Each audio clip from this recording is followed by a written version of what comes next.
Good afternoon, everybody. I am Jonathan from Boredom Sated. And I'm Boris from Boredom Sated. And today we are going to do another one of our creature comparisons. Today we're going to talk about one of the wonderful mythical creatures, the Phoenix. Yes, the one in Dumbledore's room. Yeah, among other things. So obviously, what most people know of the Phoenix is it's in mythology. The Phoenix is the bird of resurrection. When it dies for whatever reason, it turns to ash, and at some point, relatively soon, it turns back into a phoenix and is reborn. Now, there's multiple versions of it. There's versions where the phoenix is reborn infinitely. There's versions where the phoenix only can be reborn once. There's versions where if it dies an unnatural death, it can only do it once and stuff like that. Yes. So there's different versions, and obviously most video game versions of the Phoenix. For many people who watch this, of course, you should know that if a Phoenix dies, it will automatically resurrect back to full power, have new abilities, attack even harder, and you have to kill it again, and then you hope it drops a mount. Yes. Um, the Phoenix being a good creature and intelligent. Usually, if you're a good party, you shouldn't really be fighting it in most cases, and usually it does come. You could use it as like an angel or a good being coming to the aid of a party that's outmatched or about to die, and helping out as well. Yeah, depending on the version, it's either an elemental spirit or a nature spirit, that kind of thing. So it Yes. is generally a good creature.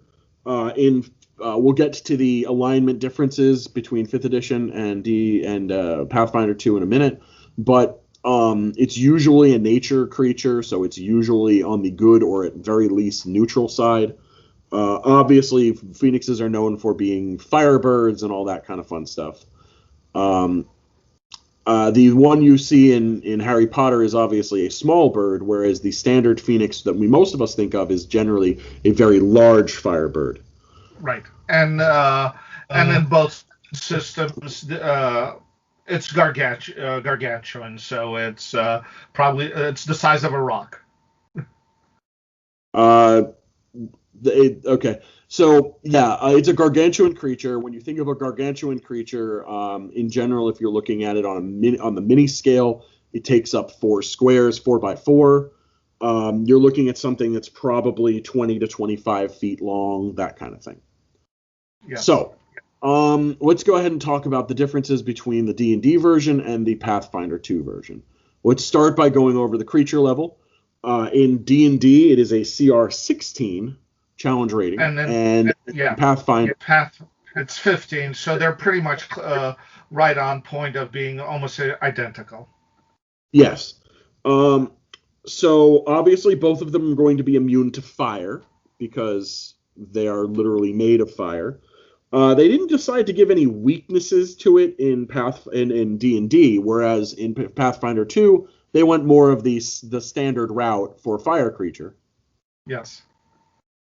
And also being that in Pathfinder it is a good creature, they did give it a weakness to evil as well. So it's got a weakness to cold and it's got a weakness to It's to evil. evil, yeah. In fifth edition, it is resistant to non-magical attacks, immune to fire and poison, and it's got a bunch of conditional immunities that we don't really need to go over at this time. Right. Now, obviously, we need to go over the main thing that a phoenix does, which is when it dies, how does it come back? And that's a major, major difference. Yes. So in So fifth edition, I'll do that, and then you can do yeah, the yeah, Path 2 yeah, version. yeah, yeah. So in fifth edition, when it dies, it explodes. 60-foot radius burst. It does 4d10 fire damage, DC 20 dexterity saving throw. And then it becomes a little egg shaped cinder that weighs 5 pounds, is what it says. The cinder cannot be hurt in any way. It is immune to all damage. And after D6 days, it will come back and be reborn as a new phoenix. Right. Whereas the Phoenix in the Pathfinder doesn't explode, it collapses as long as it's not on sacred ground of some evil deity, or you haven't spread its ashes, so there's nothing left with disintegrate, it will fully heal in 1d4 rounds, as if cast by a 7th level ritual spell. Yeah, so D4 rounds and D6 days is a ridiculous difference. Yes. Now, one other thing is the Pathfinder 2 version says it can only resurrect this way once per year. Yes. So, video games. It's alive, it comes back, it's alive, it's dead, it's gone. 5th edition, it's gone. And then the cat came back. Yes. And then it's gone. And then the cat came back the very next day. And then it's gone. Yeah. And there's no way to actually get rid of it. There's no rules to keep the Phoenix gone. Yeah. Which I think is both good and bad. I love the fact that it comes back endlessly. It takes a while, so you're not fighting it again immediately. But coming up with a way to be able to permanently get rid of it, let's say it's a corrupted Phoenix or something, that would be a really interesting plot hook for a party to have to deal with, and you've got to fight the Phoenix every once in a while. Right. Now, the thing in the Pathfinder, though, it says once a year, but that doesn't mean that after a year passes, it can't come back as long as the ashes are right there. You just can only do it once a year. I'd say that it's difficult to, you could make the argument either way. I don't know how I would rule that as a GM. I feel like that's up to GM's discretion if you would want to have it bring it back. Personally, I would probably go with you kill it a second time, it probably dies. Yeah. But that's a very cool and significant difference between Pathfinder 2 and D&D. Now, other things, the version of the Phoenix in D&D is a legendary creature. It gets legendary resistances. It gets legendary actions, which is very cool. It gets a couple of other things. It can, obviously, it lights up because it's a fire. It's got a fire form, so it can pass through narrow spaces, which is kind of cool.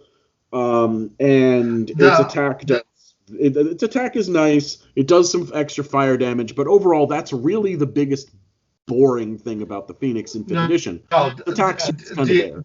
The other big difference I just noticed is it's not an intelligent creature in 5th edition. Oh yeah, you're right. Its intelligence is 2, so it is not an intelligent creature in 5th edition. It is just an elemental. However, it does have a wisdom of 21 and a charisma of 18, so you could make an argument that it can probably do some stuff. Now, in Pathfinder 2, it is more of the standard. It is an intelligent creature. In fact, it is such an intelligent creature that it has the ability to cast 8th level primal spells. Yeah. And that's one of the big differences. In Pathfinder 2, it's got a lot more attack options. It's got a lot more combat options. So go over those. Yes. So it has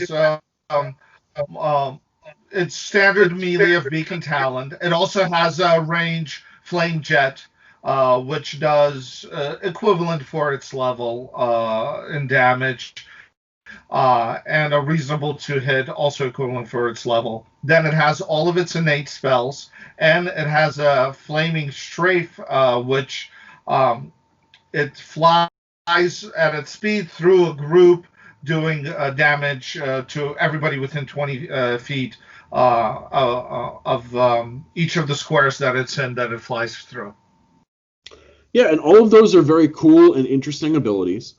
And the 5th edition abilities don't really do that. It's got legendary resistance. It's got legendary actions. It can swoop. It can do that. It's a siege monster. It does double damage against objects and structures, which is cool. But it doesn't even have a fire aura. Right.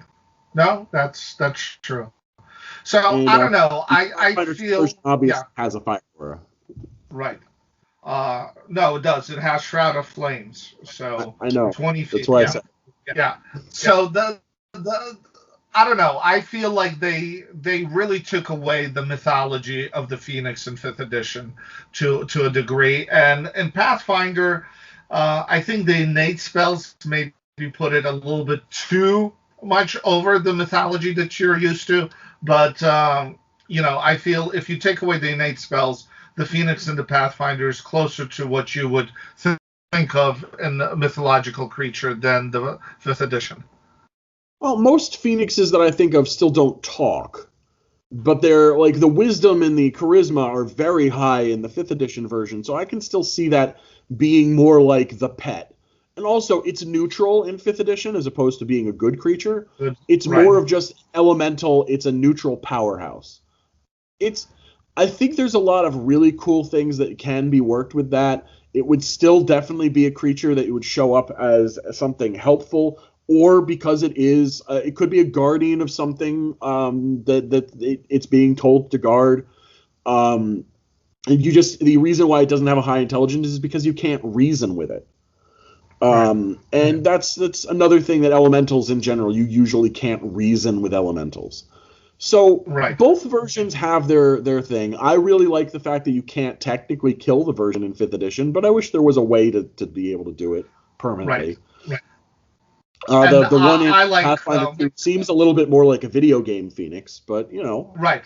And I like the Pathfinder version because I just feel it is an intelligent creature, and everything like from myths, says that it's comprehensive and knows things, and it's you could interact with it. But that's just preferences. It doesn't really. And my biggest reason, so at this point we're obviously like, I like both versions, but the fact that the 5th edition version doesn't have a fire aura, and it doesn't have like a fire breath or something like that like the breath I'm okay without. But how does it not have a fire aura? Come on. Yeah. And that's the reason why I have to say I like the Pathfinder 2 version better, because when I think of a Phoenix, I think of a giant firebird that has the ability to resurrect.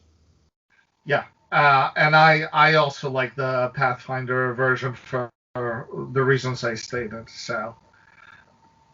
So another win by Pathfinder for making a better creature. I